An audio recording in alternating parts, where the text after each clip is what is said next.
Okay Waheguru Khalsa Waheguru ji ਕੀ ਫਤਿਹ। ਅੱਜ ਅਸੀਂ ਹੇਟੀ ਦੇ ਆਈਲੈਂਡ ਦੇ ਉੱਤੇ ਆਏ ਆ। ਸਮੁੰਦਰ ਦਾ ਕੰਢਾ ਦੇਖੋ, ਤੁਸੀਂ ਕਿੰਨਾ ਇੰਜੋਏ ਕਰੋਗੇ ਤੇ ਬਹੁਤ ਖੂਬਸੂਰਤ ਇੱਕ ਆਈਲੈਂਡ ਬਣਾਇਆ ਹੋਇਆ। ਦੇਖੋ ਕਿੰਨੀਆਂ ਚੇਅਰਾਂ ਲੱਗੀਆਂ ਹੋਈਆਂ ਇੱਥੇ। 6-5 ਇੱਥੇ ਸਾਡਾ ਲੱਗਾ। ਅਸੀਂ 4 ਵਜੇ ਤੱਕ ਇੱਥੇ ਘੁੰਮਾ ਫਿਰਾਂਗੇ। ਲੋਕ ਆਉਂਦੇ ਨੇ, ਆਪਣਾ ਇੰਜੋਏ ਕਰਦੇ ਨੇ ਤੇ ਚੇਅਰਾਂ ਦੇ ਉੱਤੇ ਬੈਠੋ, ਸਮੁੰਦਰ ਦੇ ਵਿੱਚ ਨਹਾਉਣਾ, ਤੁਸੀਂ ਨਹਾਓ।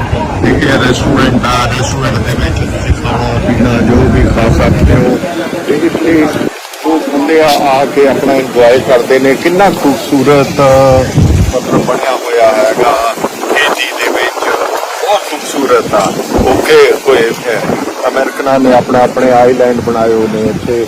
ਅਸੀਂ ਤੁਹਾਨੂੰ ਦਿਖਾਵਾਂਗੇ ਕਿ ਉਹ ਪਰਲੇ ਪਾਸੇ ਵੀ, ਇੱਧਰ ਵੀ ਸ਼ਹਿਰ ਦੇ ਵਿੱਚ ਨਹੀਂ ਜਾਣ ਦਿੰਦੇ ਕਿਉਂਕਿ ਇੱਕ ਗਰੀਬੀ ਆ, ਇੱਕ ਲੈਂਗੁਏਜ ਦੀ ਪ੍ਰੋਬਲਮ ਆ।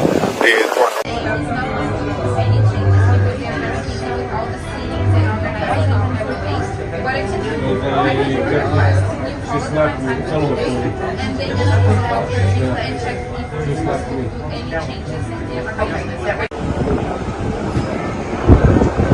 ਬੜੀ ਬੜੀ ਸ਼ਿਪ